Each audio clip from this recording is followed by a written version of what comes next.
At 3:42 a.m., my doorbell camera pinged. I checked. She was outside, kissing someone. Then whispered, "Delete that." The sound woke me before I even registered what it was. My phone buzzed with the familiar notification, "Doorbell camera activity." I rubbed my eyes, half asleep, expecting maybe a cat or a drunk neighbor passing by. Instead, when the feed loaded, the sight yanked the drowsiness out of me. Mara, the woman I'd been sharing my bed with for almost 3 years, stood in front of my door. She wasn't alone. She was pressed against a man, kissing him like the world was ending. I froze. It wasn't just the kiss. It was the casual way she did it, right there on my porch, as if my home wasn't mine anymore. The angle of the camera caught her leaning into him, whispering something after the kiss. I tapped the volume slider up, and the words cut through the silence of my living room. "Delete that."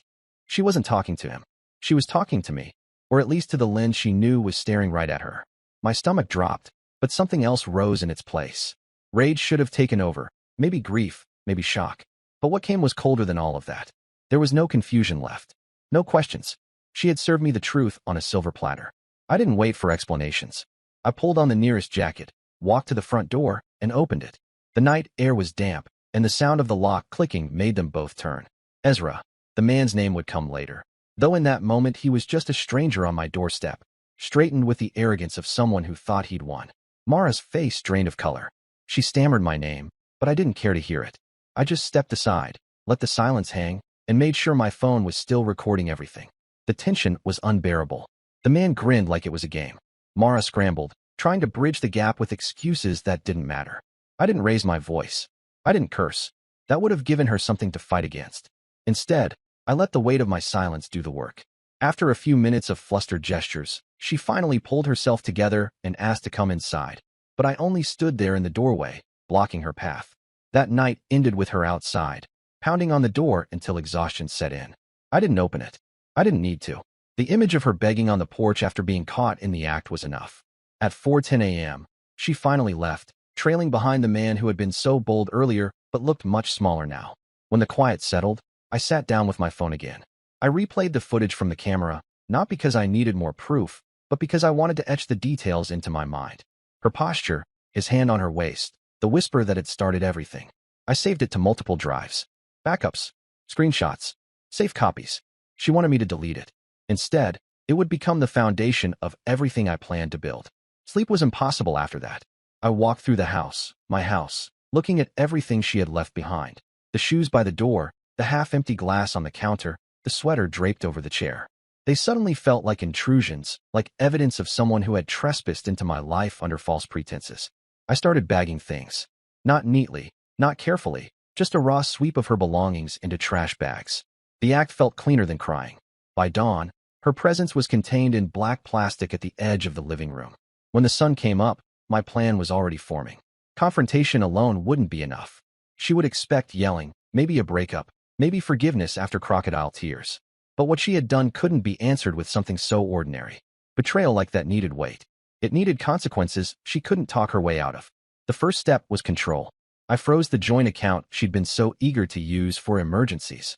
I canceled the credit card I'd added her to when we moved in together. Within an hour, she went from having access to my money to holding nothing but her own thin savings. I imagined her waking up, reaching for her phone to order breakfast or transfer cash, and finding herself locked out. The thought didn't comfort me, but it steadied me. By mid-morning, she showed up again. She didn't bother knocking this time, just shouted through the door, trying to explain, pretending last night had been some misunderstanding. I stayed quiet, letting her words bounce off the wood. Then she tried the softer angle, talking about our years together, about mistakes, about forgiveness. She didn't realize I wasn't looking for apologies. I was collecting material. Every word, every plea was recorded, another brick in the structure I was building. She finally left when I didn't answer. But she wasn't gone. I saw the messages flood in within minutes. Long paragraphs at first, then shorter bursts, switching from pleading to anger and back again. I muted the thread and kept the notifications hidden. Her words were fuel, but they didn't deserve my attention in real time. The day stretched on. I went to work, acted like nothing had happened, but my mind wasn't on the tasks in front of me. It was on her, on the man, on the insult of being made a fool in my own doorway. The image of them kissing under the lens replayed itself in my head like a film reel, each cycle hardening my resolve. I didn't just want her gone. I wanted her to feel the kind of helplessness she had tried to put on me. That night, I sat in my living room, the bags of her things lined up against the wall like a barricade. I poured a drink, scrolled through our shared photos, and deleted nothing. Evidence had a way of becoming valuable when least expected. I started thinking about Ezra, the man who smirked at me like he had won some prize. I didn't know him yet, but I would. If Mara was reckless enough to kiss him on my porch, then she was reckless enough to have left me a trail to follow. By the second night, I had her email logged into an old tablet she once used at my place. She never bothered wiping it. The inbox was a goldmine. Plans with Ezra, receipts for hotels she claimed were girls' weekends, even petty exchanges where she mocked me to him. Every word stoked the fire, but it also gave me a blueprint. She wasn't just cheating, she was careless. That was her weakness. I didn't confront her again. Not yet. She wanted a fight she could win with tears and drama. Instead, I starved her of reactions. I let her messages pile up, her voicemails fill with desperation. Meanwhile, I made small adjustments. Her streaming accounts logged out. Her name removed from the car insurance. The friends she introduced me to quietly received screenshots of her with Ezra, attached with a short note. Thought you should know. No explanation, no commentary, just the raw truth. By the end of the first week, Mara was unraveling. She showed up again, banging on the door, crying loud enough for the neighbors to peek through blinds. I opened the door only once, just enough to slide a single trash bag of her belongings out onto the porch. No words, no eye contact. She cursed me, cursed the neighbors for staring, cursed herself when the zipper snagged and her clothes spilled onto the concrete. I stood behind the glass, recording again. Every humiliation mattered. That night, I sat back in the quiet of my house, and for the first time in days, I smiled. Not because I felt better, but because I finally had clarity. She had whispered, "Delete that," as if the proof was the problem. What she didn't understand was that the footage wasn't just proof. It was leverage. It was a spark, and I wasn't going to delete it. I was going to build an entire revenge on top of it.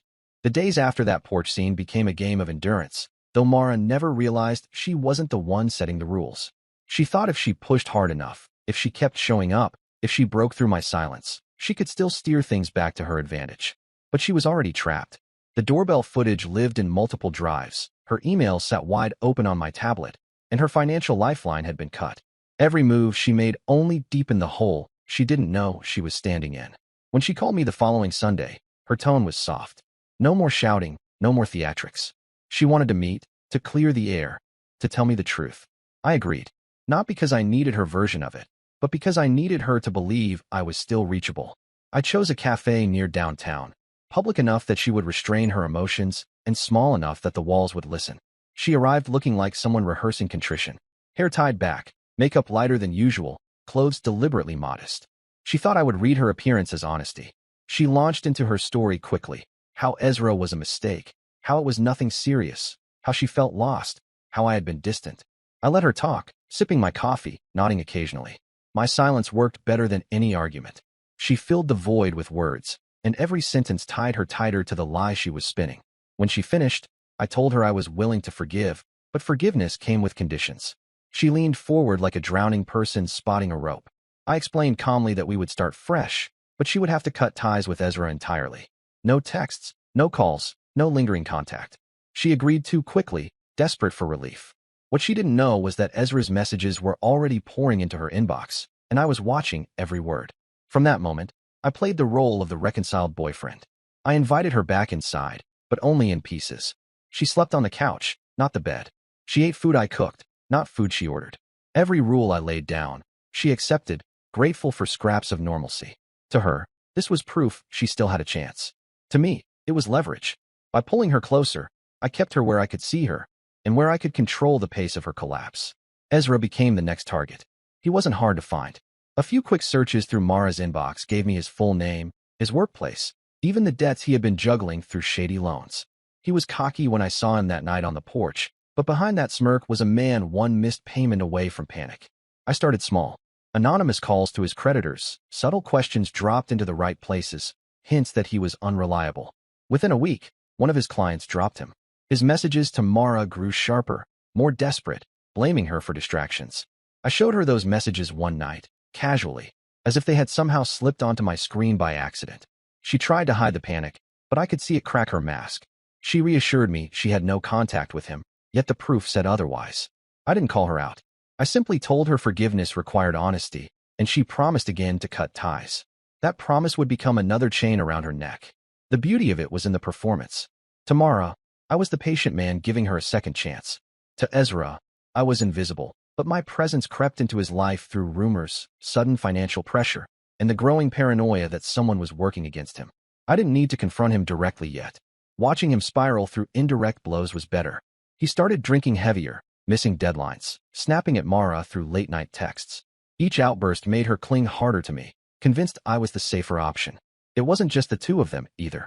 Her best friend, Elise, reached out to me after hearing whispers. She asked if what people were saying was true, that Mara had been sneaking around. I didn't answer directly.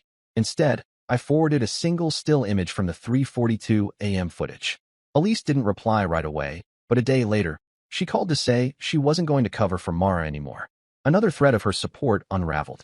The irony was that Mara kept trying to act normal. She talked about future plans, about trips we could still take, about family gatherings. I let her talk, smiling occasionally, as if I were warming to the idea. All the while, I was cutting her roots one by one. By the second week, her family had received anonymous packages, screenshots of her and Ezra's emails, copies of her expense receipts tied to hotel bookings. No commentary, no explanations, just raw evidence. Families don't forget that kind of betrayal. Her father, a man proud of appearances, stopped answering her calls. Her mother sent her one clipped message about shame. At home, Mara grew more restless. She tried harder to please, cooking meals, cleaning, laughing at jokes that weren't funny. I watched her perform, knowing it came from fear, not love. The more she tried to win me back, the more hollow it felt. That hollowness was my victory. She didn't realize it yet, but she was performing on a stage I had built. Ezra, meanwhile, became a wreck. His girlfriend abroad, Lydia, finally reached out after seeing strange charges on their shared accounts. She messaged me, not knowing who I was, but asking if I knew Mara. I didn't hesitate. I sent her the footage, the emails, the receipts. Lydia didn't respond at first, but 3 days later, she thanked me. She told me she was booking a flight back, and she planned to handle Ezra personally. I didn't stop her. In fact, I made sure Mara knew nothing about Lydia. The collision of those worlds would be better as a surprise. By now, the cracks in Mara's life were spreading faster than she could patch. At night, I would hear her in the bathroom, whispering on the phone, probably to Ezra, probably begging him to stay calm. I never confronted her. Instead, I would leave small reminders of what I knew. Her phone mysteriously unlocked, her emails marked as read, her favorite jewelry box empty until she searched for it frantically, and then found it back in place the next day. Not stolen, just moved. Enough to keep her unsettled. The tension escalated to the point where she began sleeping with the light on in the living room. She told me once that she felt like something was slipping through her fingers, that nothing felt stable anymore. I only nodded, letting her believe it was her imagination. The truth was simpler. She was living inside a cage I had built, and every day the bars pressed tighter. I started planning the public reveal. Quiet revenge was satisfying, but humiliation thrives in daylight. Mara had a cousin's engagement party coming up, a gathering she had been excited for weeks ago. Now she hesitated to attend, but I encouraged her, feigning warmth, telling her it might help her reconnect with family. She clung to that suggestion like a lifeline. She didn't realize it was a noose. In the meantime, I made sure Ezra's debts caught up with him. One of the creditors I tipped off threatened legal action. Ezra tried to shift blame onto Mara, calling her at all hours, demanding she help. I watched her crumble under the pressure, torn between keeping him calm and keeping me convinced of her loyalty. I didn't intervene. I let her suffocate between two fires. By the end of the second month, the roles were clear. Mara was a hollow shell of the person who once laughed freely in my kitchen. Ezra was unraveling, paranoid, and broke. And me? I was calm. Not healed, not righteous, but in control. For the first time since the camera pinged at 3:42 a.m., I felt like the world had tilted in my favor. The stage was set. The footage, the receipts, the texts, the family, the friends, they were all threads woven into a single rope. The engagement party would be the place to pull it tight. And when it snapped, it wouldn't just break Mara and Ezra apart. It would leave them both standing in the ruins of the lives they thought they could manipulate. The night of the engagement party arrived with an almost cruel sense of calm. The venue was dressed in white and gold, tables lined with flowers, music floating through the air. People came in their best clothes, laughter buzzing, drinks clinking. It should have been a night for joy. Instead, it became the perfect theater for everything I had prepared. Mara dressed carefully, more carefully than I had seen in weeks. She had chosen a fitted black dress, understated but elegant, as if simplicity could erase the chaos trailing behind her. She glanced at me often while we got ready, testing my face for cracks. I gave her none. I played the role of the supportive partner, even brushing a stray hair from her shoulder before we left. She thought it was tenderness. In reality, it was permission. Permission for her to walk straight into the trap. The hall was filled with her family. Cousins, uncles, aunts, grandparents. Mara's father stood near the front, shaking hands, his pride in hosting clear. When he spotted us, he gave a nod but not a smile. His coldness wasn't lost on her. She gripped my arm tighter as we walked in, needing the appearance of unity. Conversations carried on, glasses filled and emptied, and I watched her settle into small talk with relatives who barely looked her in the eye. The whispers had already traveled, carried by the packages I had mailed. Tonight wasn't about planting seeds, it was about detonation. Dinner was served, and speeches began. One cousin spoke about love, another about family, all words about stability and trust. The irony was thick. I felt Mara shift uncomfortably beside me, though she tried to mask it with a smile. When the projector flickered to life for a slideshow of the engaged couple, I slipped away from the table. No one noticed me head toward the booth in the back where the technician managed the visuals. The USB drive slid into his hand with the ease of a practiced move, and I whispered the change of order. A family slideshow could wait. I had a different story to tell. The lights dimmed, and the screen came alive. At first, it looked like another set of happy images. Mara with family at past holidays, Mara at a graduation. People smiled, relaxed. Then the frame changed. The timestamp glowed, 3:42 a.m. The angle was familiar, the front porch unmistakable. And there she was, Mara, kissing Ezra, leaning into him as though the world revolved around them. The room froze. Mara gasped, her hand darting to mine, but I didn't offer it. Her face drained of color, her breath shallow. The whisper followed, clear as a knife cutting through silence. Delete that. Gasps rippled across the tables. Her father's hand tightened on his glass until it snapped. The footage replayed once more before cutting to stills. Screenshots of emails, receipts from hotels, lines highlighted with her name and Ezra's tied together. One after another, like bullets fired into the room. Then, for the final strike, Ezra's text to Lydia appeared, mocking Mara, lying to both women, begging for money he didn't have. Chaos broke instantly. Her cousins shouted. Her mother covered her mouth. Her father demanded an explanation in a voice that rattled the chandeliers. Mara tried to stand, tried to speak, but the crowd turned on her faster than she could think. Words like shame, disgrace, liar tore through the air. Ezra had arrived late, slipping into the back earlier, and now he was trapped. Lydia, the girlfriend from abroad, had chosen this exact night to return. She walked straight up to him, holding printed copies of the evidence I had given her, and slammed them against his chest. His face crumpled, arrogance shattered. Two women screaming at him from opposite sides, family glaring, whispers spreading like wildfire. He tried to defend himself, but the walls closed in. I didn't linger. I stood quietly, letting the storm devour itself. Mara's father pointed at her, shouting that she was no longer welcome in his house. Her mother cried into her hands. Ezra shoved through the crowd, chased by Lydia's voice promising that everything he owed would be collected. Mara turned to me then, desperate, eyes wet, lips trembling. She reached out, but I stepped back, refusing even the gesture of pity. The crowd saw it. They saw me pull away, leaving her suspended in her shame with no ally. That sight was worth every sleepless night. I walked toward the exit as the shouting continued behind me. The cool air outside felt cleaner than the heavy atmosphere I left behind. By the time Mara stumbled out after me, the party was already in ruin. She screamed my name, but the only answer she got was the sight of her belongings already packed into black bags in the trunk of my car. When we arrived home, I didn't let her inside. I carried each bag to the curb and dropped them there, one by one, under the glow of the streetlight. Neighbors peeked from behind curtains as she begged, as she wept, as she cursed me. The cameras caught it all. Her mascara streaked down her face, her voice broke, her pride evaporated. And when the last bag hit the ground, I closed the door behind me and locked it. She stayed there for an hour, screaming, until exhaustion wore her down again. The footage of that night joined the rest of my collection. Not for proof, not for leverage anymore, but for history, for the reminder of how easily the mask of control can slip away. The next morning, her messages came in floods again. She blamed Ezra. She blamed me. She begged for forgiveness. She demanded explanations. I answered none of them. Her family had already cut ties. Her lover had already turned into an enemy. Her reputation had already burned in front of dozens of witnesses. And this was only the beginning of her consequences. Ezra's downfall was catching speed too. Word spread at his workplace, not only about his affair, but about the debts closing in. Lydia had spoken to his boss, showing him the receipts that linked company funds to personal expenses. Within a week, he was suspended. His calls to Mara turned bitter, venomous, accusing her of ruining his life. But she had no safety net anymore. The irony was sharp. Two people who had tried to use me, now eating each other alive. For me, the satisfaction wasn't just in watching them fall. It was in how deliberate every step had been. I hadn't raised a hand, hadn't screamed, hadn't begged. I had simply turned their own actions into mirrors, forcing them to choke on the reflection. And yet, it wasn't enough. Public humiliation was a wound, but wounds heal. If I wanted the lesson to last, if I wanted the whisper delete that to echo in her head forever, then I needed to make sure her future was marked by the fallout. That would be part 2 of my revenge.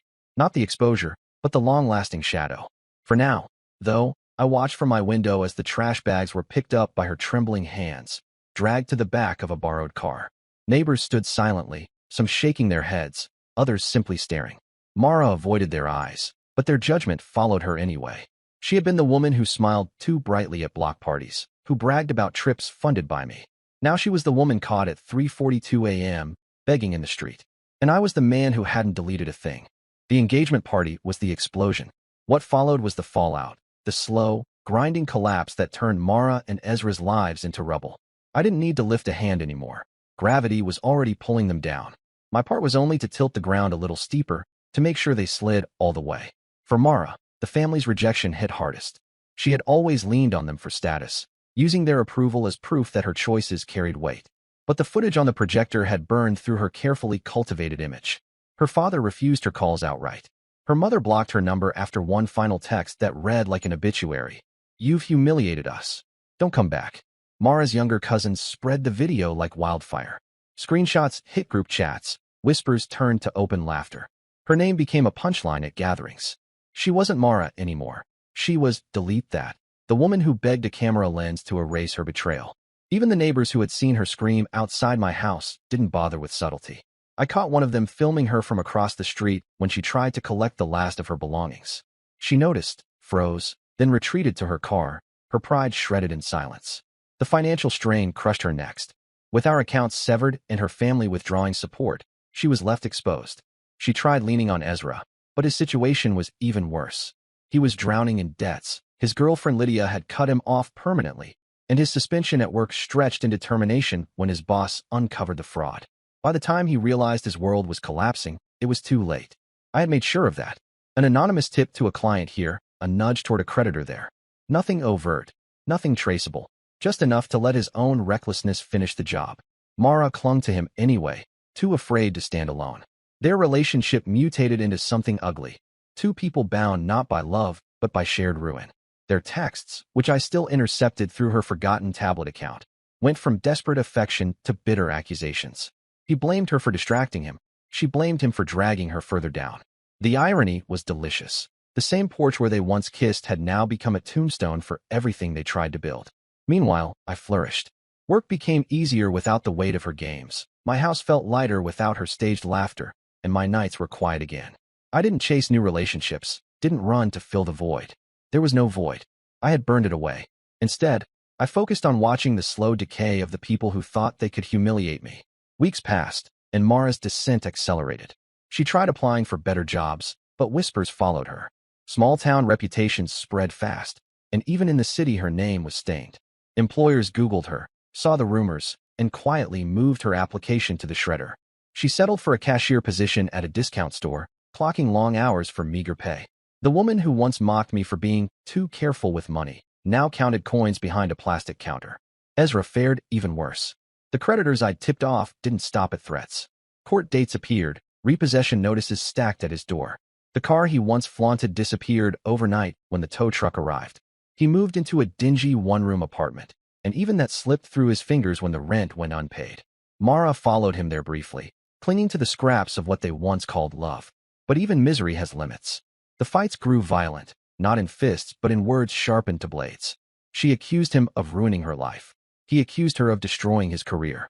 Neither was wrong, and both were right. Eventually, she left, dragging her suitcase down the cracked pavement while neighbors muttered under their breath. The last time I saw her in person was months later, though not directly. She didn't see me. I spotted her at the bus stop near downtown, uniform creased, hair unkempt, eyes hollow. She looked like a ghost of the woman who once demanded everything from me, who once strutted through parties on my arm as if she owned the night.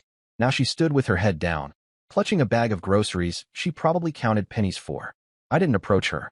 I didn't need to. Her punishment wasn't in seeing me again. It was in knowing the world she built on lies had collapsed and that she couldn't pin the blame on anyone but herself. Ezra vanished almost entirely. Rumors said he left the state. Others said he was living in his brother's garage. A friend of a friend told me he had been arrested once for unpaid debts, though I never verified it. I didn't care enough. His fall was complete, whether in prison or poverty. Either way, the smirk he gave me that night on my porch had been erased forever. People asked me sometimes, colleagues, distant friends, how I managed after such a betrayal. They expected stories of heartbreak, of sleepless nights, of therapy and recovery. I gave them polite answers, smiled when appropriate, but never told them the truth. The truth was simpler. I hadn't just survived it. I had taken control of it. I had turned their betrayal into a slow execution, and I had enjoyed every moment. Not in the way of sadistic glee, but in the satisfaction of balance. They thought betrayal would be a private wound, something I would carry alone while they carried on freely. Instead, it became their public shame, their endless burden, while I walked away untouched. The night at 3:42 a.m. became the pivot of everything. The camera's ping, the footage, the whisper of "delete that." It had been the spark that lit the fuse. She wanted me to erase it, to erase her mistake. Instead, I let it play on repeat until it consumed her entire life. There's a particular cruelty in silence, I've learned. Not shouting, not begging, not arguing, just silence. It forces people to fill the space with their own guilt, their own collapse.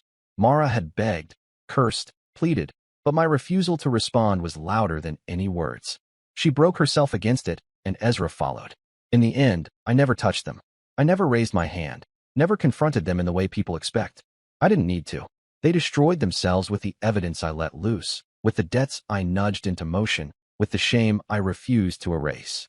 Sometimes I rewatch the footage, not out of longing, not out of bitterness, but as a reminder of how fragile masks are, how quickly arrogance can turn to begging. The sight of her whispering, "delete that," feels like poetry now. The very thing she feared most, exposure, became the one thing I refused to grant her. She wanted erasure. Instead, she got permanence. Months later, when the dust fully settled, I walked past that same porch camera. It blinked, as always, watching silently, recording the empty street. I smiled at the lens, not out of habit, but out of acknowledgement. That camera had been the witness, the spark, the tool. And in the end, it was the difference between me and them. Life moved forward. New people entered it. New routines formed. But the scar of that night remained, not on me, but on them. For Mara, it meant a lifetime of whispers. For Ezra, it meant debts he could never outrun. For me, it meant clarity, the certainty that no one could ever hold power over me the way they once thought they could. Revenge doesn't erase betrayal. It doesn't heal the wound, but it ensures the betrayer bleeds longer than you ever did. At 3:42 a.m., my doorbell camera pinged, and everything that followed was the price they paid for asking me to delete it.